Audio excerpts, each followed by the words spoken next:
பல்வேறு வாக்குறுதிகள் சொல்லி பொருளாதார ரீதியான ஒரு பிரச்சாரத்தை செஞ்சு ஆட்சிக்கு வந்தாங்க 2014. ஆனால் அது வரைக்கும் என்ன செஞ்சிருக்காங்க அப்படின்னா இது வரைக்கும் எதுவும் செய்யலை.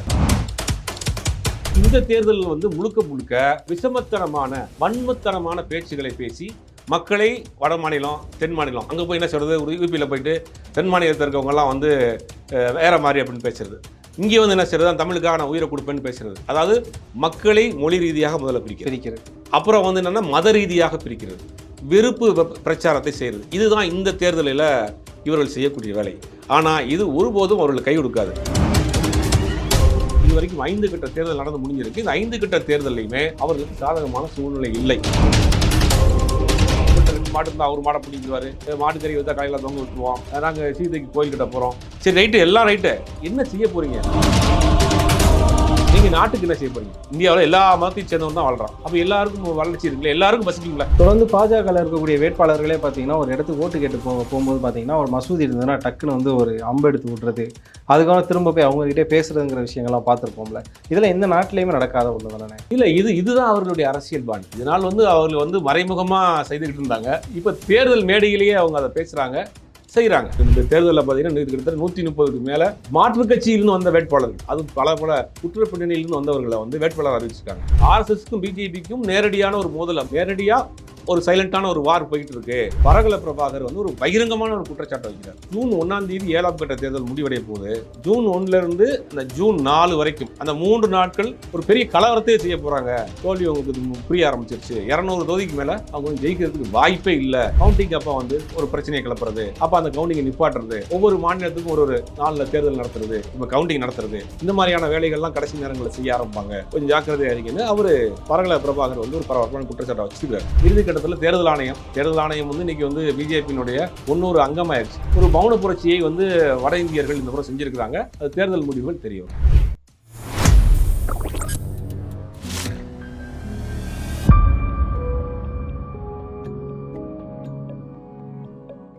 குளோப் 360 நேயர்களுக்கு வணக்கம். இந்த நேர்காணலில் நம்முடன் இணைந்திருக்கிறார் ஊடகவியலாளர் திரு சுபைர் அவர்கள். அண்ணே வணக்கம். வணக்கம் ரம்னிக். ஒரு பக்கம் நம்ம சினிமாவே அதிகம் பேசிட்டோம், அதை தாண்டி அரசியலும் நம்ம பேசணும்னு நினைக்கிறேன். இப்போ பார்த்தீங்க அப்படின்னா வட மாநிலங்களில் 5ஆம் கட்ட தேர்தல் நடந்திருக்கு. அதோட முடிவுகள் அப்படிங்கிறது எப்படி இருக்கும் அப்படின்னு நம்ம ஒரு பக்கம் பார்க்கறதுக்கு முன்னாடியே அதற்கான வாக்குகளை பெறுவதற்கு ஒரு வித பிரச்சாரம் அப்படின்றது. இப்போ அந்த தேர்தலில் அதிகமாக பேசப்பட்டதுன்னு பார்த்தீங்கன்னா மோடி அவர்கள் செய்யக்கூடிய பிரச்சாரங்கள் தான். இப்போ பார்த்தீங்கன்னா மோடியை தாண்டி அமித்ஷா அவர்கள் பிரச்சாரம் பண்ண ஆரம்பிச்சிருக்காரு. அவர் சொன்ன முதல் விஷயம் என்னன்னா, நாங்கள் மீண்டும் ஆட்சிக்கு வந்தால் சீதை அவர்களுக்கு கோவில் கட்டுவோம்னு சொல்லியிருக்காரு. அதே மாதிரி பார்த்தீங்கன்னா பசுவதை தடுப்பு சட்டம் போடுவதாக சொல்லியிருக்காரு. யாரெல்லாம் பசுவதை பண்ணியிருக்காங்களோ அவங்களெல்லாம் தலையில தொங்க விடுவோம்னு சொல்லியிருக்காரு. இது ஒரு பக்கம் இருக்கும்போது எதிர்க்கட்சியான ராகுல் காந்தி காங்கிரஸ்லேருந்து என்ன சொல்லியிருக்காருன்னா, நாங்கள் ஆட்சிக்கு வந்தால் வேலை வாய்ப்புகளை ஏற்படுத்தி கொடுப்போம் அப்படிங்கிற விஷயம் சொல்லியிருக்காரு. 22 கோடீஸ்வரர்கள்ட்ட பணத்தை வாங்கி பல பேரை லட்சாதிபதிகள் ஆக்குவோம் அப்படிங்கிற மாதிரி சொல்லியிருக்காரு. யாரோட பிரச்சாரம் ஹெல்தியா இருக்கு அப்படின்னு பார்க்குறேன்? இல்லை, இவர்களுடைய பிரச்சாரம் இந்த 10 ஆண்டுகளில் இவர்கள் செய்த பிரச்சாரத்தை பார்க்கணும். 2014 முதல்ல குஜராத் மாடல் அப்படின்னு ஒரு மாடலை கொண்டு அந்த தேர்தலை சந்திக்கிறாங்க. அப்போ தான் நரேந்திர மோடி அவர்களை வேட்பாளராக முன்னிறுத்துறாங்க. அப்போ 2014 இவர்கள் சொல்லக்கூடிய கோஷம் என்ன அப்படின்னா, பொருளாதாரம், அதாவது இந்தியாவினுடைய பொருளாதாரத்தை கள்ளப்பணமாக வெளிநாடுகளில் முதலீடு பண்ணி வச்சுருக்காங்க, அதை நாங்கள் மீட்க போகிறோம். மீட்டுட்டு ஒவ்வொருத்தருக்கும் 15 லட்ச ரூபா போட போகிறோம் ஒவ்வொரு அக்கௌண்ட்லேயும். அதே மாதிரி பெட்ரோல் விலை, டீசல் விலை, கேஸ் மானியம் விலை எல்லாத்தையும் நாங்கள் குறைக்க போகிறோம். அமெரிக்க ரூபாயினுடைய டாலர் மதிப்பு இந்த இந்தியா ரூபாயை காட்டிலும் அதிகமாக போயிட்டு இருக்கு, அதை நாங்கள் கட்டுப்படுத்த கொண்டு வர போகிறோம். இப்படின்னு பல்வேறு வாக்குறுதிகள் சொல்லி பொருளாதார ரீதியான ஒரு பிரச்சாரத்தை செஞ்சு ஆட்சிக்கு வந்தாங்க 2014. ஆனால் அது வரைக்கும் என்ன செஞ்சுருக்காங்க அப்படின்னா இது வரைக்கும் எதுவும் செய்யலை. அடுத்து 2019 தேர்தல் என்ன சொல்கிறாங்கன்னா, பாதுகாப்பு, நாட்டில் பாதுகாப்பு இல்லை, அந்நிய நாட்டினுடைய படையெடுப்பு இருக்குது, அந்நிய நாட்டினுடைய அச்சுறுத்தல் இருக்குது, பார்த்தீங்களா ராணுவ வீரர்களுக்கே பாதுகாப்பு இல்லை, புல்வாமா தாக்குதல் நடந்துச்சு, அப்படி இப்படின்னு பாதுகாப்பு, நாங்கள் ஆட்சிக்கு வந்தால் தான் நாட்டை பாதுகாக்க முடியும், அதுக்காக எங்களுக்கு வாக்கு போடுங்கன்னு கேட்டாங்க. என்ன நடந்துச்சு? சைனாக்காரன் அருணாச்சல பிரதேசத்தில் பாதியாக எழுதி வாங்கிட்டு போயிட்டான். எழுதி வாங்கல, அவனை எடுத்துக்கிட்டான், அண்ணன் எடுத்துக்கிறேன் அப்படின்னு எடுத்துக்கிட்டாங்க. இது வரைக்கும் எந்த விதமான பதிலும் செய்யலை. அப்போ முதலில் சொன்ன வாக்குறுதி என்னது? பொருளாதார ரீதியான வாக்குறுதி. 2014 கேஸ் விலை, பெட்ரோல் விலை, டீசல் விலை என்ன விலை விற்றுச்சு, இன்றைக்கி என்ன விலை விற்கிதுங்கிறது நம்ம நினச்சி கூட பார்க்க முடியாத அளவுக்கு விற்கிது. அதே மாதிரி பொருளாதாரத்தை விட்டு 15 லட்ச ரூபா போடுறாங்க, இது வரைக்கும் போடல. இந்தியாவில் பொருளாதார வளர்ச்சிங்கிறது இன்றைக்கி எவ்வளோ பின்னோக்கி இருக்குது, அதை நம்ம டீட்டெயில்டாக பேச வேண்டியது இருக்குது. அதனால் அந்த முதலில் சொன்ன வாக்குறுதிகள் ஃபெயிலியர். 2வது பாதுகாப்புன்ற போது நம்ம சைனாவில் இன்றைக்கி நம்ம கையில் இருந்த பல இதை கேட்டால் அவங்க 70லேயே போட்ட ஒப்பந்தம் அப்படின்னு அதுக்கு நிறையா காசு சொல்கிறாங்க. ஆனால் இப்போ தான் வந்து நம்ம 70 போட்ட ஒப்பந்தமாக இருந்தாலும் சரி, 70 வந்து களவாடி வச்சிருந்த இடமா இருந்தாலும் சரி, அவனுக்கு இப்போ தான் தைரியமாக வந்து அங்கே வேலையை ஆரம்பிச்சிருக்கான். அப்போ அதுலேயும் நம்ம தோற்று போயிட்டோம். அப்போ ரெண்டாவது இந்த 2024 தேர்தலில் எதை சொல்லி ஓட்டு கேட்பது? 10 ஆண்டுகளில் நான் சாதனை பண்ணியிருக்கேன், இத்தனை கோடி பேருக்கு வேலை வாய்ப்பு கொடுத்துருக்கேன், விலைவாசியை குறைச்சிருக்கிறேன், நாட்டின் உள்நாட்டு உற்பத்தியை அதிகப்படுத்தியிருக்கிறோம் அப்படிங்கிற ஏதாவது ஒரு இருந்தால் தானே சொல்ல முடியும். அப்படிங்கிறது இல்லை. அப்போ இந்த தேர்தல் வந்து முழுக்க முழுக்க விஷமத்தனமான வன்மத்தனமான பேச்சுகளை பேசி மக்களை வட மாநிலம் தென் மாநிலம் அங்கே போய் என்ன சொல்கிறது, ஒரு யூபியில் போயிட்டு தென் மாநிலத்தில் இருக்கவங்கெல்லாம் வந்து வேற மாதிரி அப்படின்னு பேசுறது, இங்கே வந்து என்ன செய்யறது, தமிழுக்காக நான் உயிரை கொடுப்பேன்னு பேசுறது. அதாவது மக்களை மொழி ரீதியாக முதல்ல பிரிக்கிறது, அப்புறம் வந்து என்னென்னா மத ரீதியாக பிரிக்கிறது, வெறுப்பு பிரச்சாரத்தை செய்கிறது. இதுதான் இந்த தேர்தலில் இவர்கள் செய்யக்கூடிய வேலை. ஆனால் இது ஒருபோதும் அவர்கள் கை கொடுக்காது. இந்த தேர்தலில் இவர்கள் பார்க்குறப்ப கட்சியில் எத்தனையோ நிர்வாகிகள் இருப்பாங்க. ஆனால் நமக்கு தெரிஞ்ச 2 நிர்வாகிகள் வந்து ஒன்று பிரதமர், ஒன்று உள்துறை அமைச்சர், மிச்சம் யாராவது பிரச்சாரம் பண்ணியிருக்காங்கன்னு கேட்டால் யாரும் இல்லை. அது கட்சியினுடைய தலைவராக இருக்கக்கூடிய ஜேபி நட்டா எப்பயாவது 1-2 வந்துட்டு போகிற வழிய முழுக்க முழுக்க இவர்களுடைய முகம்தான், இவங்க நாங்கள் தான் அப்படிங்கிற மாதிரி பிரச்சாரம் பண்ணுறாங்க. இது வட இந்தியாவில் சமீப காலமாக இது வரைக்கும் 5 கட்ட தேர்தல் நடந்து முடிஞ்சிருக்கு. இந்த 5 கட்ட தேர்தலையுமே அவர்களுக்கு சாதகமான சூழ்நிலை இல்லை. இப்போ சமீபத்தில் நமக்கு தெரிஞ்ச ஒரு டீம் வந்து வடநாடு முழுவதும் பயணம் செஞ்சு அதனுடைய கருத்து கணிப்பு கள நிலவரங்கள்லாம் எடுக்க போனாங்க. அங்கே பல இடங்கள் மக்கள் பேசுகிறதுக்கு பயப்படுறாங்க அப்படின்ற ஒரு தகவல் சொல்கிறாங்க. நீங்கள் யாருக்கு ஓட்டு போட போகிறீங்க அப்படின்னா கேமரா ஆஃப் பண்ணுங்க, உள்ளே வாங்க அப்படின்னு கூப்பிட்டு போய், நாங்கள் இந்த மாதிரி பிஜேபிக்கு போட மாட்டோம், நாங்கள் காலங்காலமாக பிஜேபிக்கு போடுற ஆட்கள் தான், ஆனால் இந்த மாதிரி போட மாட்டோம், ஆனால் நாங்கள் வெளியே சொல்கிறதுக்கு தயக்கமாக இருக்குது, இது மிகப்பெரிய அளவில் வந்து ஒரு பயம் இருக்குது எங்களுக்கு அப்படிங்கிற மாதிரி ஒரு விஷயம் அங்கே பரவலாக இருக்குது. எல்லார் மக்கள்கிட்டையும், எல்லா மக்கள் மத்தியிலையும் ஒரு பரவலாக இருக்குது. அது வந்து இந்த தேர்தலில் ஒரு மௌன புரட்சி மாதிரி வெடிக்க போகுது. இது மௌன புரட்சி மாதிரி மக்கள் பூரா வந்து வேறு விதமான ஒரு ஸ்டாண்டை நீங்கள் எடுத்துருக்குறாங்க. அது கண்டிப்பாக இந்த தேர்தலில் இருக்கும். முதலில் வளர்ச்சியை நம்பி ஓட்டு போட்டாங்க, பாதுகாப்பை நம்பி ஓட்டு போட்டாங்க, வெறுப்பை நம்பி இந்தியா மக்கள் யாரும் இந்த முறை வாக்களிக்க மாட்டார். அதே மாதிரி இந்த பக்கம் நீங்கள் கேட்டிங்கன்னா மகாலட்சுமி ஸ்கீம்னு ஒன்று கொண்டு வந்திருக்கோம். காங்கிரஸ் கட்சியினுடைய தேர்தல் அறிக்கைலாம் சொல்கிறாங்க, நிறையா திட்டங்கள், வளர்ச்சிக்கான திட்டங்கள், பொருளாதார திட்டங்கள், கல்விக்கான திட்டங்கள், வேலைவாய்ப்புக்கான திட்டங்களை அடுக்கடுக்காக போட்டு இதெல்லாம் நாங்கள் ஒரு 100 நாட்குள்ளே செஞ்சு முடிச்சிருவோம், அதுக்குண்டான சாத்தியக்கூறுகள் இருக்குன்ற ப்ராக்டிக்கலாக அவங்க வந்து சொல்கிறாங்க. அதை கேட்குறாங்க, பிரச்சாரத்தில் கேட்குறாங்க. மகாலட்சுமி ஸ்கீம்னு ஒன்று கொண்டு வர போகிறோம், ஏழை தாய்மார்களுக்கு 1 லட்ச ரூபா வருஷத்துக்கு போட போகிறோம் அப்படிங்கிறாங்க. இது சாத்தியம்னா சாத்தியமாகிறதுக்கு சில விஷயங்கள்லாம் அவங்களே மேடைகளில் பேசுகிறாங்க. அதே மாதிரி கல்வி கடன் வந்து ரத்து பண்ண போகிறோம், இது வரைக்கும் வாங்கியிருந்த கல்வி கடனை ரத்து பண்ண போகிறோம், நிறையா ஸ்கீம் சொல்கிறாங்க. இத்தனை கோடி மக்களுக்கு வேலை வாய்ப்பு ஏற்படுத்த போகிறோம் அப்படின்ற நிறையா திட்டங்கள், வளர்ச்சி, வேலைவாய்ப்பு, கல்வி, அடிப்படை கட்டமைப்பு, இது மாதிரியான பொருளாதார விஷயங்கள் எல்லாத்துக்கும் இந்த மாதிரி ஒரு தேர்தல் அறிக்கை. என்னதான் நீங்கள் வந்து ஒரு மனிதனை வந்து ஜாதியால், மதத்தால், கோயில் இது மாதிரி சொல்லி இருந்தாலும் ஒரு ஸ்டேஜுக்கு மேலே அவன் சிந்திக்க மாட்டானா? மனுஷனுக்கு 6 அறிவு இருக்கா இல்லையா? கண்டிப்பாக. அதை நீங்கள் எத்தனை நாளைக்கு தான் இதுவே திருப்பி சொல்லிட்டு இருப்பீங்க? அவன் உங்கள்கிட்ட 2 மாடு இருந்தால் ஒரு மாடை பிடிங்கிடுவார், மாட்டுக்கறி வைத்தா காலையில் தொங்க விட்டுருவோம், நாங்கள் சீதைக்கு கோயில்கிட்ட போகிறோம். சரி ரைட்டு, எல்லாம் ரைட்டு, என்ன செய்ய போகிறீங்க நாட்டுக்கு? நீங்கள் வந்து பூசாரியோ இல்லை ஒரு ஜாதி கட்சியினுடைய தலைவரோ ஒரு அமைப்போ கிடையாது. இந்தியாவினுடைய ஆட்சி செய்யக்கூடிய முதலமைச்சர், prime minister and home ministers. நீங்கள் நாட்டுக்கு என்ன செய்ய போகிறீங்க? இந்தியாவில் எல்லா மதத்தையும் சேர்ந்தவன் தான் வாழ்கிறான். அப்போ எல்லாருக்கும் வளர்ச்சி இருக்குல்ல, எல்லாருக்கும் பசிக்கும்ல, எல்லாருக்கும் வேலைக்கு போகணும்ல, எல்லாரும் சம்பாதிக்கணும்ல. அப்போ அதுக்கான வழி அடிப்படையே ஒரு மனிதனுக்கு இல்லாத போது அப்போ அந்த இடத்துல விழிச்சிக்கிறோம். ஒன்று ஹைலி சஃபிஸ்டிகேஷனாக இருக்கிறப்ப மெதப்பில் இருப்பான், இல்லை ரொம்ப லோவாக இருக்கிறப்பையும் அவனுக்கு ஒன்றுமே தெரியாமல் இருக்கும். இந்த மிடில் கிளாஸில் இருக்கிறவன் டப்புன்னு யோசிச்சிருவான், அவங்க திருப்பி எதையும் பேசிகிட்டு இருக்காங்க. ஒரு மனுஷன், நானே உங்கள்கிட்ட இன்டர்வியூ கொடுத்துட்டு இருக்கேன், ஒரே விஷயத்தை திருப்பி பேசிக்கிருந்தேன்னா கடுப்பாயிருமா ஆகாதா? கண்டிப்பாக. அது மாதிரி இவங்க திருப்பி அதே விஷயத்தை சொல்கிறாங்க. அது 5வது கட்ட தேர்தல் முடிவுக்கு பிறகு அவர்களுக்கு தோல்விங்கிறது உறுதியாக தெரிஞ்சிருச்சு. அப்போ என்ன பண்ணுறாங்கன்னா, இந்த வெறுப்பை மாற்றணும். அப்போ இன்னைக்கு பேசுகிறார், நான் ஒரு நாள் கூட சிறுபான்மையருக்கு எதிராக நான் பேசுனது இல்லை, அப்படி பேசுனா நான் ஒரு பிரதமராக இருக்கிறதுக்கு தகுதி இல்லாதவர் அப்படின்னு அவரே சொல்லிக்கிறார். இந்த மாதிரி ஒவ்வொரு நாளைக்கும் அவர்களுடைய பேச்சு வந்து மாறிக்கிட்டே இருக்குது, நாளுக்கு நாள் மாறிக்கிட்டே இருக்குது. இது தேர்தலுடைய அந்த 5 கட்ட தேர்தலில் அவர்களுக்கு உண்டான அந்த தோல்வி பயத்தை, அவருடைய கள நிலவரத்தை அவர்களுக்கு தெரிஞ்சிருச்சு. அதனால அவர்கள் பேச ஆரம்பிச்சிருக்காங்க. இப்போ இந்த அட்வைசர்னு ஒருத்தவங்க இருப்பாங்க, இப்போ எப்படி வந்து லீகல் அட்வைசர் இருக்காங்களோ, பொலிட்டிக்கல் அட்வைசர் இருப்பாங்க, லைக் பிரசாந்த் கிஷோர் மாதிரி. இப்போ கண்டிப்பாக பிஜேபிக்கும் அப்படிப்பட்ட ஒரு ஆள் இருப்பாங்க. அவங்க கூட சொல்ல மாட்டாங்களா? இப்போ மோடி அவர்கள்ட்டையும் சரி, அமித்ஷா அவர்கள்ட்டையும் சரி, நீங்கள் மாற்றி பேசுகிறீங்க, முன்ன மாதிரி கிடையாது, இப்போ வந்து மீடியா அதிகமாக இருக்குது, சோஷியல் மீடியாவோட ஆதிக்கம் அதிகமாக இருக்குது, நீங்கள் மாற்றி பேசினாலே அன்று இன்றுன்னு சொல்லக்கூடிய கேட்டகரிஸ் வந்துருச்சு. அப்படிங்கிறப்போ அவங்க கூட சொல்லுவாங்க தானே, நீங்கள் இப்போ அதை பேசுகிறீங்க? இல்லை, அவங்க தேர்தலுக்கு தேதி அறிவிக்கிறதுக்கு முன்னாடி வரைக்கும், ஆட்சி அதிகாரம் அவர்கள் கையில் இருக்கிற வரைக்கும், அவர்கள் கூட இருக்கிற எல்லா ஆட்களும் அவர்களுக்கு ஃபேவராகவே பேசியிருந்தாங்க. சரி. உண்மை நிலவரத்தை சொல்ல ம். உளவுத்துறை கூட அவங்களுக்கு சொல்லலை. கள நிலவரம் இதுதான். அதனால என்ன சொல்றாரு, 400 தொகுதிகளை ஜெயிப்போம், காங்கிரஸ் எதிர்க்கட்சி வரிசையில் கூட இல்லை, கண்ணுக்கட்டிய தூரம் வரைக்கும் எதிரியே இல்லைன்ற மாதிரி பேச ஆரம்பிச்சாங்க. இன்னைக்கு வந்து என்ன ஆச்சுன்னா, ஆட்சி வந்து ஒருத்தருக்கு மாறப்போகுது, ஒருத்தர் தமிழ்நாட்டினுடைய முதலமைச்சர் வந்து பிரைம் மினிஸ்டர் ஆக போறாரு அப்படின்னு அவங்களே பேச ஆரம்பிக்கிறாங்க. அப்போ கள நிலவரத்தை அவர்களுக்கு சொல்லவில்லை.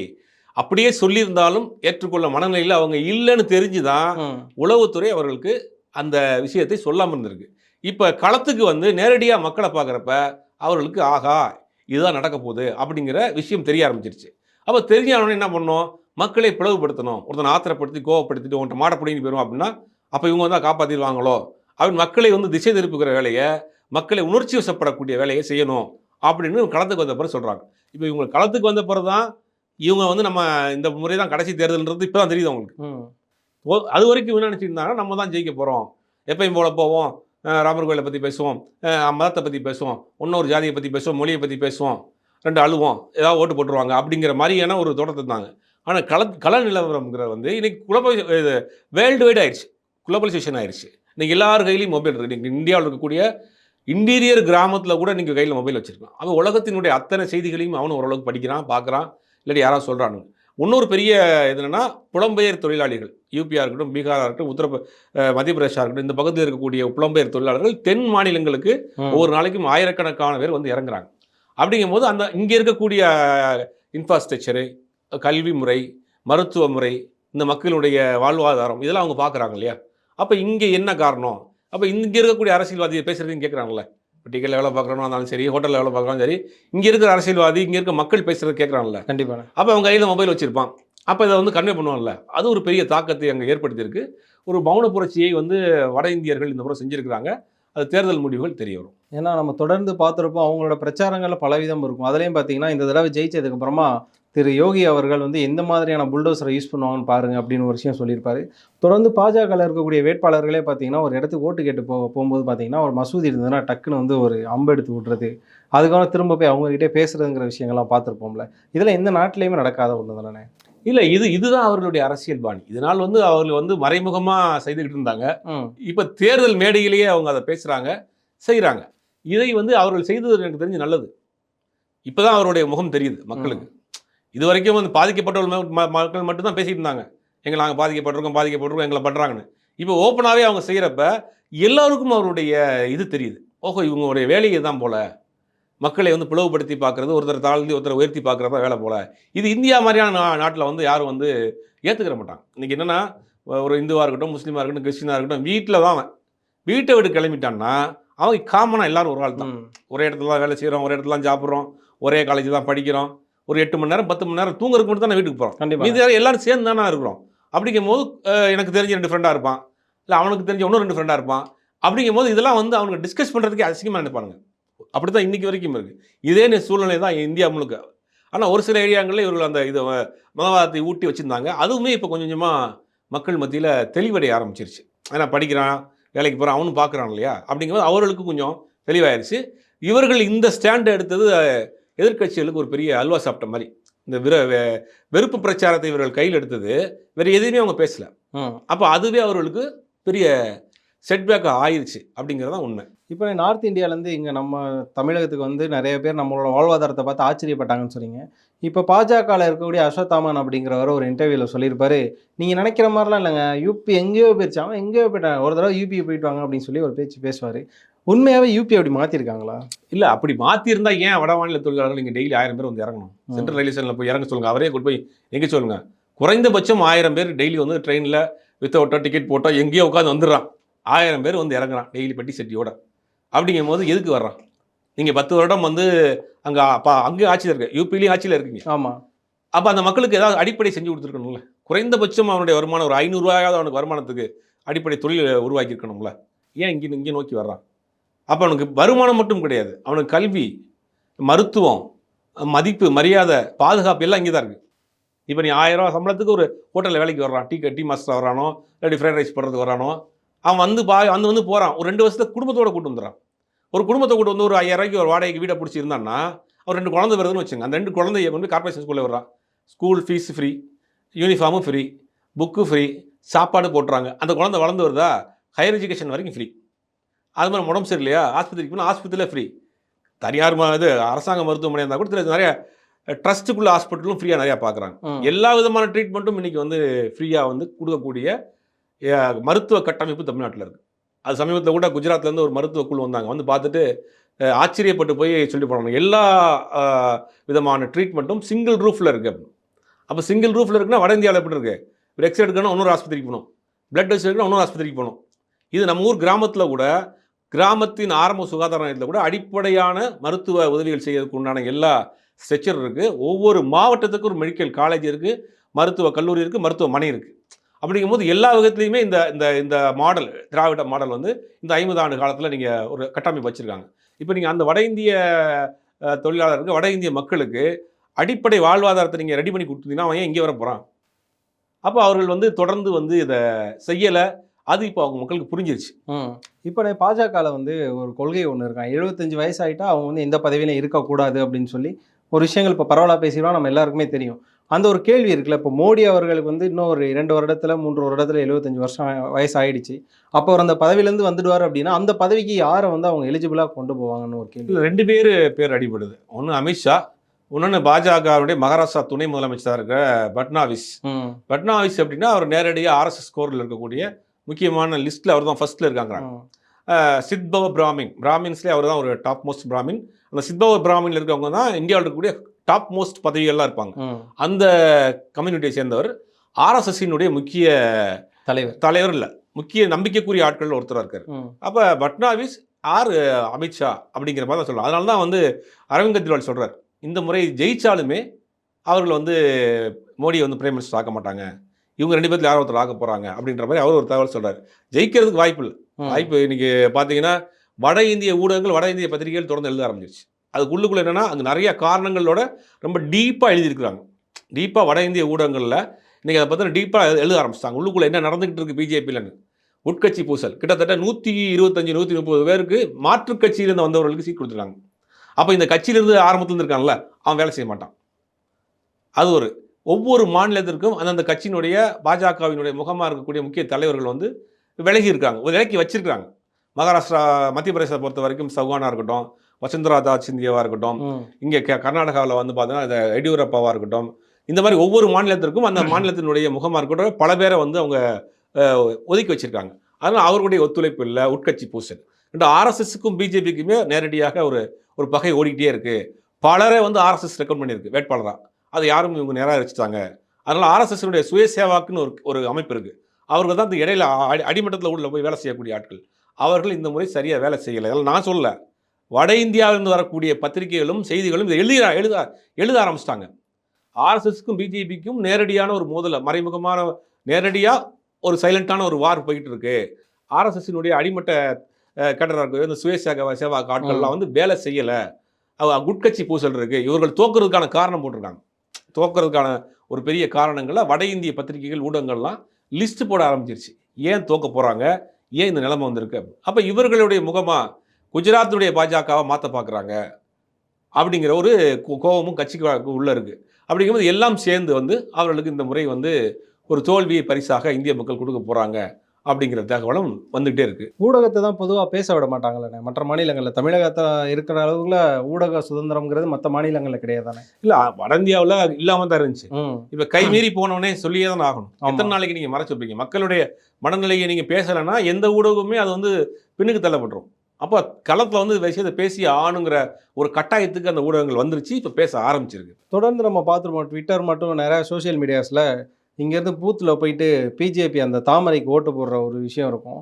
தொடர்ந்து 3 தடவை ஓட்டு போடுறது. இப்போ பார்த்தீங்கன்னா ஒரு பையன் 8 தடவை ஓட்டு போட்டு அந்த வீடியோ பெருசாக வைரலாகி அந்த பையன் அரெஸ்ட் பண்ணியிருக்காங்க. காங்கிரஸ்லேருந்து நேரடியாக தேர்தல் ஆணையத்துக்கு இதே விட்டுட்டாங்கன்னா, ட்வீட் இது வரைக்கும் வந்து காங்கிரஸ் எதுக்குமே போடலை. ஆனால் இதுக்கு ட்வீட் போட்டு இன்ஸ்டாகிராமில் போஸ்ட் போட்டு இதை வந்து கண்டிப்பாக எலெக்ஷன் கமிஷன் பார்க்கணும்னு சொல்லி ஒரு ட்வீட்டே போட்டிருக்காங்க. அப்போ அந்த பையனை 8 ஓட்டு போடுறாங்க அப்படிங்கிற, அதாவது வீடியோ எடுத்ததுனால நமக்கு தெரியும் அந்த பையன் 8 ஓட்டு போட்டிருக்கான் அப்படின்னு. இதுக்கு முன்னாடி யார் எவ்வளோ போட்டாங்கன்னு தெரியல. ஒருத்தவரெலாம் பார்த்தா அவங்க பேரனை கூட்டி போய் எக்ஸ்ட்ரா ஒரு ஓட்டு போட்டு விட்டு வருவார். இது மாதிரியான விஷயங்கள் நடக்குது. இல்லை, வட இந்தியாவில் சில இடங்களில் அதை சொல்கிறேன், அவர் மிரட்டி ஒரு பயத்தில் வச்சுருக்காங்க. ஆளும் கட்சியாக நாங்கள் இருக்கிறோம், நாங்கள் தான் திருப்பி வரப்போகிறோம், நாங்கள் செய்கிறத செஞ்சுக்கிறோம்னு அங்கே இருக்க அதிகாரிகளை மிரட்டி, பொதுமக்களை மிரட்டி ஒரு வேலைகளை செஞ்சுருக்காங்க. அது ஒரு 5-6% செஞ்சிருந்தாலும் கூட மக்களுடைய எழுச்சியான வாக்குகள் இருக்குல்ல, அதுக்கு மேலே நிற்காது. நீங்கள் என்னதான் நீங்கள் எல்லா ஓட்டையும் செஞ்சிட முடியாதுல்ல.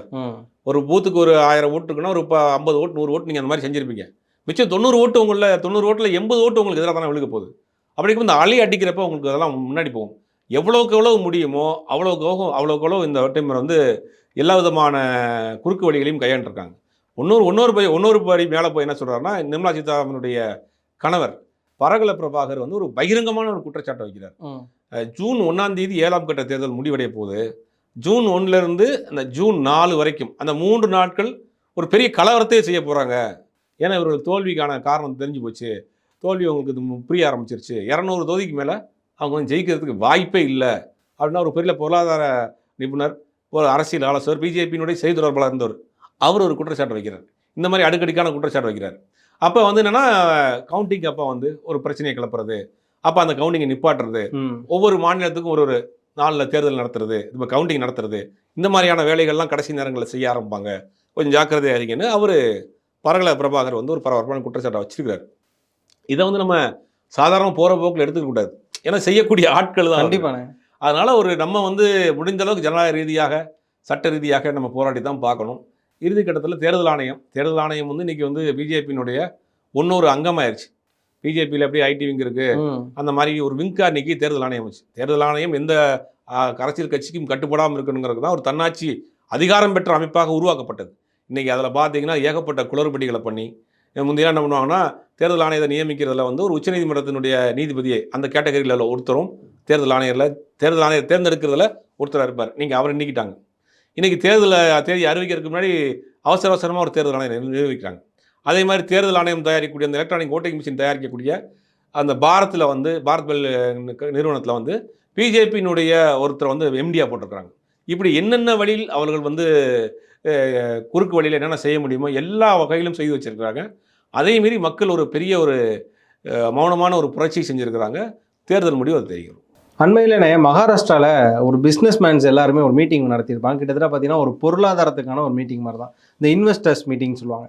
அதில் திடீர்னு ஒருத்தர் என்ன பண்ணுவார்னா, மைக்கை வாங்கி நிர்மலா சீதாராமனை ஒரு கேள்வி கேட்பார். கேள்வி கேட்டோன்னா நிர்மலா சீதாராமன் சொல்லிவிடுவாங்க, இல்லை நான் ஒரு ஸ்லீப்பிங் பார்ட்னர், நான் வந்து பேசணும் தேவை கிடையாதுங்கிற மாதிரியான ஒரு விஷயத்தை சொல்லிட்டு ஈஸியாக கடந்து போயிடுவாங்க. ஆனால் அவர் கேள்வியே பார்த்தீங்கன்னா ஒரு 3 நிமிஷம் கேட்பார். 3 நிமிஷம் கேள்விக்கு 10 செகண்டில் ஒரு ஆன்சர் சொல்லிட்டு எஸ் ஆகிறது இருக்குல்ல, இது எந்த மாதிரி நான் பார்க்குறது? அவங்க கோபப்படாமல் போனதுக்கு சந்தோஷப்பட்டுக்கணும். அவங்க கோவப்படாமல் ரொம்ப ஜாலியாக ஸ்லீப்பிங் வாட்டர் இதுக்கெல்லாம் பதில் சொல்ல தேவைன்னு போயிட்டாங்க. ஆமாம், இல்லைன்னா கோவப்பட்டிருப்பாங்க, இல்லை அவங்க திட்டிருப்பாங்க. அதெல்லாம் செய்யலை. அவர் என்ன செய்கிறாரு, நான் வந்து சம்பாதிக்கிறேன், நான் உழைக்கிறேன், நான் மும்பையில் ஒரு வீடு வாங்குறாங்க, குறைஞ்சபட்சம் 11% நான் வந்து டாக்ஸ் கட்ட வேண்டியது இருக்கு. அப்போ என்னுடைய வருமானத்தை நீங்கள் ஒரு ஸ்லீப்பிங் பார்ட்னராக இருந்து எடுத்துக்கிறீங்க. அரசாங்கம் நான் சம்பாதிக்கிற சம்பாத்தியத்தில் ஒரு பங்கை வந்து நீங்கள் ஒரு ஸ்லீப்பிங் பார்ட்னராக இருந்து எடுத்துக்கிறீங்க அப்படின்னு தான் கேட்குறாரு. இதுக்கு உங்களுடைய கருத்து என்னன்னு அந்த தொழில் முனைவோர் கேட்குறாரு. எதுக்கு அவங்க என்ன சொல்லணும், நாங்கள் ஆட்சிக்கு வந்தால் திருப்பி குறைக்கிறதுக்கு முடிவு பண்ணுறோம், இல்லை நாங்கள் வந்து இதை ஏதாவது கன்சிடர் பண்ணுறோம், நான் மேலே பேசுகிறேன், இல்லாட்டி இதுக்கு ஏதாவது ஒரு சொல்யூஷன் சொல்லியிருக்கணும். இதுக்கு நான் என்ன பதில் சொல்கிறது, நாங்கள் தான் ஸ்லீப்பிங் பார்ட்னரே, நான் எப்படி பதில் சொல்கிறதுன்னு சொல்லிட்டு சிரிச்சு எழுந்துச்சு போயிடுறாங்க. இது இந்தியாவினோட நிதியமைச்சர் பேசுகிறதான்னு நமக்கு புரியல. ஒன்றும் கோவப்படுறாங்க, இல்லாட்டி சிரிச்சு மழுப்பிட்டு போயிடுறாங்க. பதில் மட்டும் கிடையவே கிடையாது. இதுதான் அவருடைய சித்தாந்தமே, இதுதான் அவருடைய ஸ்டைலே. அதுதான். அப்படிங்கும்போது அவர்கள்ட்ட நீங்கள் வந்து பெருசாக எதிர்பார்க்கவும் கூடாது. முதல்ல அவர் கேட்டிருக்கே கூடாது, அங்கேருந்து பதில் வராது. ஆனால் வந்து அவங்க வந்து கோவப்படாமல் போனதே பெரிய விஷயம். ஒன்று அவங்க சொல்லியிருப்பாங்க, நான் வீடு வாங்கினது இல்லையே, ஏன் அப்படி தான் வெங்காயம் விலை வைக்கிறப்ப கேட்டாங்க, நான் வெங்காயம் சாப்பிட்றதுன்ட்டாங்க. நல்ல வேலைக்கு நான் வீடு இல்லைன்னா எனக்கு சொந்தமாக நான் வீடு வாங்குறதில்ல, நான் சொந்தமாக வியாபாரம் பண்ணுறதில்ல, தொழில் பண்ணுறதில்ல, அதனால் எனக்கு இதை பற்றி தெரியாதுன்னு இருப்பாங்க. நல்ல வேலைக்கு சொல்லக்கூடாதுங்கிறதுக்காக இப்போ வந்து சிரிச்சுக்கிட்டே மலிப்பிட்டு போயிருக்காங்க. இதுதான் அவர்களுடைய ஸ்டைல். அது அண்ணாமலை இருந்தால் சொல்லியிருப்பாருங்க, ஏன்னா அவர் இருக்க வீட்டுக்கெல்லாம் வாடகை அவரோட நண்பர்கள் தானே கொடுக்குறாங்க. ஆமாம், அவர் இருந்தால் சொல்லியிருப்பாரு. இவங்க வந்து அதை கொஞ்சம் தேர்தல் நேரங்கள்னால நாசுக்க போயிட்டாங்க. இல்லாட்டி வந்து நீங்கள் யாருன்னு கேட்டிருப்பாங்க, அவங்கள மிரட்டியிருப்பாங்க, திட்டிருப்பாங்க, பேரன்னு கேட்டிருப்பாங்க. நல்ல வேலைக்கு வேறு பேராக இருந்தாங்கன்னா அது வேறு மாதிரி கொண்டு போயிருப்பாங்க, நீங்களும் அப்படி தான் பேசுவீங்க அப்படின்னு. அதனால் வந்து அவர்களுக்கு வந்து பதில் கிடையாது, சொல்கிறதுக்கு சித்தாந்தம் கிடையாது. தமிழ்நாட்டுக்கு வந்து என்ன செய்கிறாங்கன்னா, இங்கே இருக்கிற தலைவர் தானே பேசுகிறாங்க. தமிழ்நாட்டு பிஜேபி தலைவர்களுக்கு காமிச்சு ஏன் ஓட்டு கேட்க மாட்டேங்கிறாங்க. எம்ஜிஆர்ஜின்றாரு, விஜயகாந்த் ஜி, ஜெயலலிதா ஜி அப்படின்ற இங்கே இருக்கிற தலைவரை வச்சு தான் எனக்கு ஓட்டு போடுங்கன்றாங்க. அப்போ அதுக்கு ஒரு கட்சி இருக்கலாம், அந்த கட்சியாருன்னு போட்டு போகிறான். ஜெயலலிதா ஜின்றாங்க, ஏடிஎம்கே ஓட்டு போகிறோம். அவ்வளோதான். விஜயகாந்த் தேமுதிகாவுக்கு போட்டு போகிறான். நீங்கள் என்ன சொல்ல வர்றீங்க அதை சொல்லுங்கள். உங்கள் கட்சியில் யார் தலைவராக இருக்கா? இத்தனை வருஷம் நீங்கள் ஆட்சியில் இருந்தீங்கல்ல, 10 வருஷத்தில் சொல்லிக்கொள்ள மாதிரியான ஒரு தலைவர் சொல்லுங்கள். அண்ணாமலை இருக்கார் ஜி, அண்ணாமலைக்கா நீங்கள் ஓட்டு போடுங்கன்னு கேளுங்க. இல்லை எல் கணேசன் இருந்தால் அவருக்காக ஓட்டு போடுங்க கேளுங்க. பொன் ராதாகிருஷ்ணன் இருக்கார் தலைவர், அவருக்காக ஓட்டு போடுங்க. காமராஜரை பேசுகிறீங்க, எம்ஜிஆரை பேசுகிறீங்க, ஜெயலலிதாவை பேசுகிறீங்க, தேமுதிக விஜயகாந்தை பேசுகிறீங்க. அவங்கள பற்றி நீங்கள் ஏன் பேசுகிறீங்க? எங்களுக்கே தெரியும். எங்களுக்கே தெரியும். நீங்கள் என்ன சொல்ல வர்றீங்க? உங்கள்கிட்ட கொள்கையும் கிடையாது, சித்தாந்தமும் கிடையாது, தலைவர்களும் கிடையாது. அப்போ நீங்கள் எப்பயுமே வந்து பார்த்தீங்கன்னா அடுத்த கட்சியிலிருந்து ஆட்களை இழுத்து அடுத்த கட்சியினுடைய தலைவர்களை வைத்து தான் அவங்க வாக்கு கேட்குறாங்க, ஓட்டு கேட்குறாங்க, நிர்வாகிகளை போடுறாங்க. இந்த தேர்தலில் பார்த்தீங்கன்னா கிட்டத்தட்ட 130க்கு மேலே மாற்றுக் கட்சியிலிருந்து வந்த வேட்பாளர்களே பல கட்சியிலிருந்து வந்தவர்கள், அதுவும் பல குற்ற பின்னணியிலிருந்து வந்தவர்களை வந்து வேட்பாளர் அறிவிச்சிருக்காங்க. இது கட்சிக்குள்ளேயே மிகப்பெரிய அளவில் ஒரு கோபமும் புகைச்சலும் ஏற்பட்டிருக்கு. இப்போ நம்ம ஒரு விஷயங்கள் பார்த்தோம் அப்படின்னா, பாஜக கடந்த 10 வருஷமாக ஆட்சியில் இருந்தாங்க. அது வந்து வட மாநிலங்களில் இருந்தாலுமே தமிழகத்தில் கிடையாது. ஆனால் தமிழகத்தில் அந்த அளவுக்கான ஆதிக்க பேச்சு இருந்தது. ஒரு பக்கம் நிர்மலா சீதாராமனாக இருக்கட்டும், அண்ணாமலை அவர்களாக இருக்கட்டும், இதுக்கு முன்னாடி பார்த்தீங்கன்னா ஹச் ராஜா, அர்ஜுன் சம்பத், எல்முருகன் எல்லாருமே. எல்முருகன்லாம் பார்த்தீங்கன்னா ஒரு ப்ரெஸ் கான்ஃபரன்ஸில் அவ்வளோ கேள்வி கேட்பாங்க, இதுக்கெல்லாம் ஒரே ஒரு பதில், ஜெய் ஸ்ரீராம் அப்படின்னு சொல்லி முடிச்சிருவார். இப்போ இவங்களோட பேச்செல்லாம் இவ்வளோ இருந்தது அப்படிங்கிற பட்சத்தில் திடீர்னு மத்தியில் ஒரு ஆட்சி மாற்றம் நடக்குது அப்படின்னா இவங்களாம் என்னென்ன ஆவாங்க? இல்லை, இதையுமே வந்து நிர்மலா சீதாராமனுடைய கணவர் பரகல பிரபாகர் வந்து மத்தியில் ஆட்சி மாற்றம் ஏற்பட போகுது, ஏற்பட்டால் என்னென்ன விளைவுகள் நடக்கும் அப்படிங்கிறத சொல்கிறார். முதலில் பிஎம் கேர் ஃபண்டை பற்றி விசாரிக்கப்படும், நிதித்துறையில் நடந்திருக்கக்கூடிய முறைகேடுகள் பற்றி விசாரிக்கப்படும் அப்படின்னு ஒரு பட்டியல் போடுறார். ரஃபேல் ஊழல் பற்றி விசாரிக்கப்படும், பலரும் கைது செய்யப்படுவார்கள் அப்படின்னு அவரே சொல்கிறார். ஆட்சி மாற்றம் ஏற்பட்டால் என்னென்ன நடக்கும் அப்படிங்கிறது அதையும் சொல்கிறார். அப்படிங்கும்போது வரக்கூடிய புது ஆட்சியாளர்கள் இது வரைக்கும் இவர்கள் என்ன செஞ்சுருக்காங்கிறது உள்ளே போய் உட்காந்து ஃபைல் எடுத்து பார்த்தா தான் எந்தெந்த வேலைகள் நடந்திருக்குங்க தெரிய வரும். ஒரு பக்கம்னே நம்ம பாஜக பற்றி பேசிகிட்டு இருக்கோம். இப்போ காங்கிரஸ் வந்தால் அடுத்து வந்துடும் அப்படிங்கிற பட்சத்தில் காங்கிரஸ் வந்தால் எப்படி இருக்கும் ஒரு மாற்றம் இருக்குல்ல அடுத்த ஒரு 5 ஆண்டு காலம்? இல்லை, காங்கிரஸ் வந்தால் வந்து எப்பயுமே வந்து இந்த தனிப்பெரும்பான்மைங்கிறது எந்த கட்சிக்கும் வரக்கூடாது. வந்தால் ஒற்றை தலைமை அவங்க நினச்சதெல்லாம் பண்ணுவாங்க, மன்னர் ஆட்சி மாதிரி ஆயிரும். இப்போ இந்த காங்கிரஸ் வந்தால் இந்தியா கூட்டணி ஆட்சிக்கு வந்தால் கூட்டணி கட்சியினுடைய இதுதான். ஒவ்வொரு கட்சிகளுக்கும் ஒரு சில கொள்கைகள் இருக்குது, கோட்பாடு இருக்குது, அதன் பேஸ் பண்ணி தான் போவாங்க. தமிழ்நாட்டில் திமுக கூட்டணி இருக்குது. திமுக கூட்டணியில் என்ன சொல்லியிருக்காங்க அப்படின்னா, நீட் தேர்வை ரத்து பண்ணணும், அந்த மாதிரி நிறைய கல்வியை வந்து மாநில பட்டியல் கொண்டு வரணும், இந்த மாதிரி பல விஷயங்களை தேர்தல் அறிக்கையில் கொடுத்துருக்காங்க. இப்போ அந்தந்த கட்சிகள் மாநில தேர்தல் அறிக்கையில் கொடுத்துருப்பாங்க இல்லையா, அதெல்லாம் வந்து இம்ப்ளிமெண்ட் பண்ண சொல்லுவாங்க. அப்படிங்கும் போது எல்லா மாநிலத்திற்குரிய பிரதிநிதித்துவம், எல்லா மாநிலத்தினுடைய தேவைகளும் அங்கே போய் நிற்கும். அப்போது ஒரு ஈக்குவலான ஒரு வளர்ச்சி இருக்குது. ஒற்றை தலைமையில் போயிட்டோம்னா அவங்க நினச்சது தான் செய்வாங்க. இப்போ ஒரு கூட்டணி ஆட்சி பல்வேறு மாநிலத்தினுடைய கட்சிகளுடைய பங்களிப்போடு ஒரு ஆட்சி அமைகிறப்போ எல்லா மாநிலமும் வளர்ச்சி பெறும். அதான் முக்கியம். ஒரு உடம்பு இருக்குது, ஒரு உடம்புல கால் மட்டும் வீக்கமாக இருந்தால் பத்தாது, உடம்பே ஆரோக்கியமாக இருக்கணும்னா எல்லா பகுதியும் வந்து நமக்கு செழிப்புமாக இருக்கணும். அப்போ எல்லா மாநில கட்சியினுடைய கூட்டணியோடு ஒரு ஆட்சி அமைகிற பொழுது அந்தந்த மாநிலத்திற்கு என்ன தேவை, அந்தந்த மாநிலத்தினுடைய கோரிக்கைகள் என்ன இருக்குது, அந்த மாநிலத்திற்குடைய தேவைகள் என்ன இருக்குது அப்படிங்கிறத பார்த்து அந்தந்த மாநில கட்சி அதை வாங்கிக்கிறோம் மத்திய அரசுலேருந்து.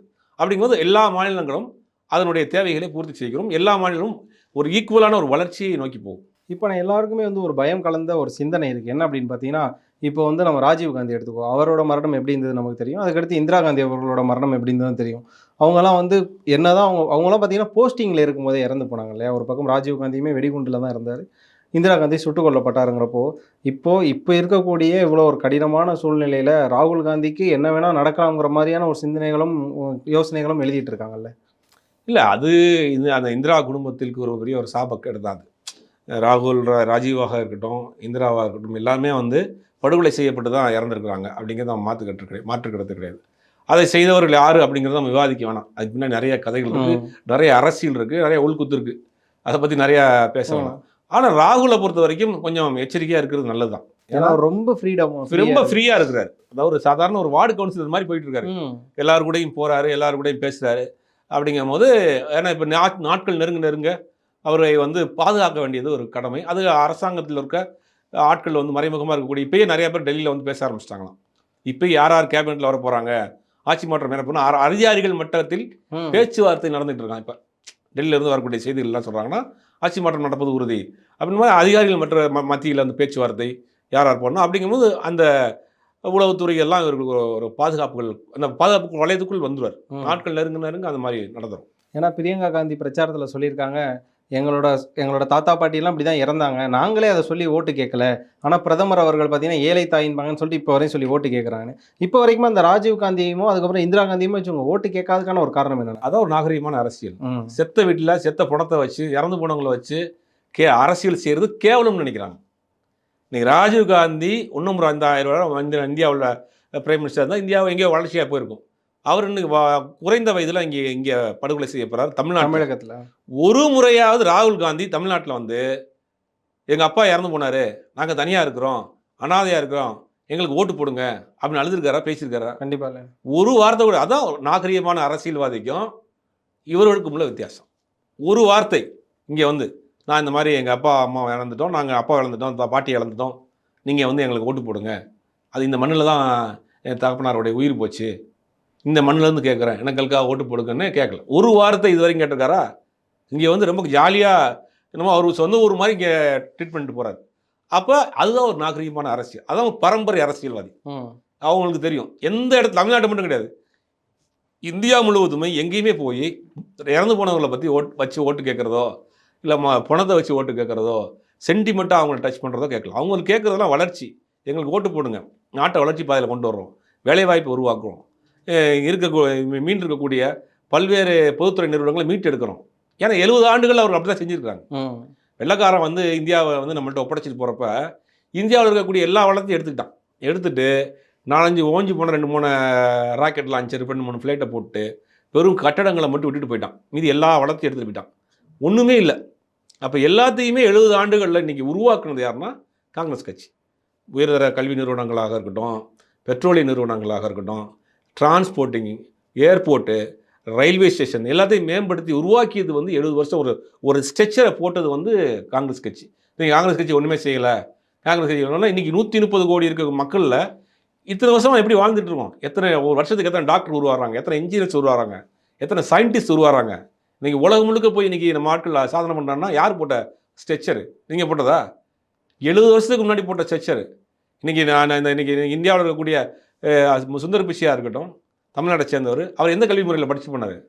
தமிழ்நாட்டில் நம்ம கல்வி முறையில் படிச்சுட்டு போனார், நம்ம கல்லூரியில் படிச்சுட்டு போனார். அப்போ அந்த கல்வி முறை அங்கே போய் வேலை செய்கிற அளவுக்கு ஏற்றதாக இருக்கா இல்லையா? அப்போ இந்த 70 வருஷம் இவங்க போட்ட ஸ்ட்ரெச்சர் தானே.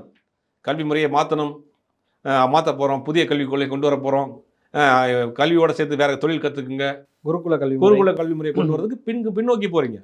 இன்றைக்கி இந்தியாவிலேருந்து தமிழ்நாட்டிலேருந்து படிச்சுட்டு போனால் இன்றைக்கி அமெரிக்காவில் இருக்கக்கூடிய டாப் 10 கம்பெனிஸில் இருக்கக்கூடிய சிஓஸ், எம்டி, ஜிஎம், முக்கியமான பதவியில் இருக்கக்கூடிய ஆட்கள்லாம் பார்த்தா மேக்சிமம் தென்னிந்தியர்கள், மேக்சிமம் தமிழர்கள். அது தென்னிந்தியர்கள் சேர்ந்தவர், ஆந்திராக்காரங்க கொஞ்சம் இருக்காங்க, கர்நாடகத்தை சேர்ந்தவர், எல்லாம் என்ன கல்வி முறையில் படிச்சுட்டு போனாங்க? இந்த கல்வி முறையில் படிச்சுட்டு போய் தான் அந்த வருடத்தில் இருக்கிறாங்க. இவர்கள் சொல்லிடுற கல்வி முறையை படிச்சுட்டு போனால் அங்கே பியூனா கூட வேலை செய்ய முடியாது. ஏன்னா கல்வி முறையை மாற்றணுங்கிறாங்க. இவர்கள் வந்து சொல்கிற கல்வி முறை வந்து குலக்கல்வியை கொண்டு வரணும்னு நினைக்கிறாங்க. கல்வியோடு சேர்த்து பக்தி, மதம், கைத்தொழில், நீ இந்த வேலையை தான் பார்க்கணும், அதை மறைமுகமாக கொண்டு வர்றாங்க. அப்போ அவர்கள் கல்வி, வேலைவாய்ப்பு, பொருளாதாரம், மக்களுடைய வளர்ச்சி எல்லாரும் ஈக்குவலாக நினைக்கிறது, ஜெண்டர் ஈக்குவாலிட்டி முதற்கொண்டு தேர்தல் அறிக்கையில் கொடுத்துருக்காங்க. LGBT கூட அங்கீகாரம் தருவோம்னு இருக்காங்க. அப்போ ஒவ்வொரு மனிதனுடைய தனிப்பட்ட உணவு, உடை, உணர்வு எல்லாத்தையும் மதிக்கக்கூடிய ஒரு தேர்தல் அறிக்கையை காங்கிரஸ் கட்சி கொடுத்துருக்கு. அது இந்தியா மக்கள் இந்த முறை புரிஞ்சுடுவான்னு நினைக்கிறேன். இப்போது கனடா நாடை நம்ம பார்த்துருப்போம், அங்கே இருக்கக்கூடிய பிரதமர் ஜஸ்டின் ட்ரூடோவையும் பார்த்துருப்போம். அவரோட அணுகுமுறையுமே ரொம்ப ஃப்ரெண்ட்லியாக, அவர் வந்து ரொம்ப லிபரலாக இருப்பார். கிட்டத்தட்ட ராகுலும் அது மாதிரியான ஒரு விஷயமா தான் இருக்காரு. இன்கேஸ் ராகுல் காட்சி வந்தால் கனடா மாதிரியான ஒரு சமத்துவ நாடாக மாறும் இந்தியான்றாங்களேண்ணா. கண்டிப்பாக மாறும். ஒரு படித்த, ஒரு வேர்ல்டு வைடு ஒரு ப்ராட் மைண்ட் உள்ள ஒரு பிரைம் மினிஸ்டர் இந்தியாவுக்கு வேணும். நீங்கள் வந்து நீங்கள் என்ன சாப்பிட்ணும், நீ என்ன ட்ரெஸ் போடணும், நீ என்ன பேசணும், நீ என்ன படிக்கணும் அப்படின்னு அடுத்தவங்க நம்ம வந்து இது டிஃபைன் பண்ணக்கூடாது. உனக்கு என்ன தேவையோ பேசிக் ஹியூமனுக்கு ஒரு நேச்சர் இருக்கும். ஒவ்வொரு மனிதனுக்கும் ஒரு நேச்சர் இருக்கும். நானே இருக்கேன்னா நம்ம அண்ணன் 3 பேர் தான், நான் ஒரு மாதிரி இருப்பேன், அண்ணன் ஒரு மாதிரி இருப்பான், தம்பி ஒரு மாதிரி இருப்பான். நான் என்ன செய்கிறத நீ அவன் செய்யணும்னு சொல்லக்கூடாது. நம்ம வீட்டில் 2 குழந்தை இருக்குன்னா அந்த குழந்தைக்கு ஒவ்வொரு குழந்தைக்கும் ஒரு நேச்சர் இருக்கும். ஒரு பையனுக்கு இட்லி பிடிக்கும், ஒரு பையனுக்கு தோசை பிடிக்கும், ஒருத்தன் பேண்ட் போடுவான், ஒருத்தன் வந்து ஆஃப்டர் ஆய்ட் போடுவான். அவனுக்கு ஒரு ஸ்டைல் இருக்கும், நேச்சர் இருக்கும், ரசிப்புத்தன்மை இருக்கும், உணர்ச்சிகள் இருக்கும், அவனுக்கு தனித்தனி இது. அப்படிங்கும் போது ஒவ்வொரு மனிதனுடைய தனிப்பட்ட உரிமைகளை வந்து மதிக்கணும் முதல்ல. அது ஒரு அரசாங்கத்துக்கு முக்கியம். அப்போ தான் ஒரு மனிதன், அந்த ஒரு சிட்டிசன் வந்து ஃப்ரீயாக வாழ முடியும். அது வேர்ல்டு வைடு ஒரு ப்ராடாக இருக்கக்கூடிய ஒரு ஆள் மட்டும்தான் அதை செய்ய முடியும். ஒரே நாடு, ஒரே தேர்தல், ஒரே மொழி, அது சாப்பிடக்கூடாது, இது சாப்பிடக்கூடாது, இந்த துணி போடக்கூடாது, அந்த ட்ரெஸ்ஸை போடக்கூடாது அப்படிங்கிறதெல்லாம் வந்து இன்னும் பழமைவாதிகள் பேசக்கூடிய விஷயம். இந்தியா மாதிரியான 140 கோடி மக்கள் வாழக்கூடிய ஒரு நாட்டில் இது கண்டிப்பாக ஒருபோதும் எடுபடாது. ராகுல் மாதிரி ஒரு படித்த, ஒரு ப்ராட் மைண்ட் உள்ள, ஒரு குளோபலைசேஷன் மென்டாலிட்டி உள்ள ஒரு தலைவர் வருகிற போது நீங்கள் சொல்கிற அந்த ஜஸ்டின் ட்ரூடோ மாதிரியான ஒரு ஆட்சி முறை இந்தியாவில் நடக்கும். ஓகே, தொடர்ந்து பார்ப்போம். இன்னும் ஒரு 15 நாள் தான் இருக்குன்னு நினைக்கிறேன் அனைத்து முடிவுகளும் தெரிய. ரொம்ப நன்றிண்ணே, நிறைய விஷயங்கள் பேசுனீங்க.